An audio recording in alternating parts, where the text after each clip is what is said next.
ISKCON নিয়ে আজকে একজন আইনজীবী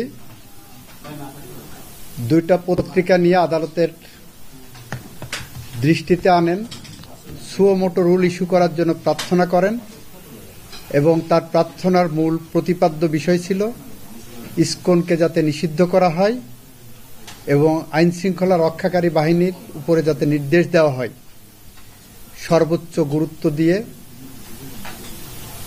এই ঘটনাটি তদন্ত করে দোষীদের আইনের আওতায় আনা এবং এমার্জেন্সি ডিক্লেয়ার করানোর জন্য আগামী অন্তত 2 সপ্তাহ। এই পরিস্থিতিতে আদালত আমাকে ডেকে পাঠান। আমি আদালতের সামনে যেয়ে বলি ইসকনের ইস্যুটা যেটা, এটা দুর্ভাগ্যজনক। সরকার গুরুত্ব সহকারে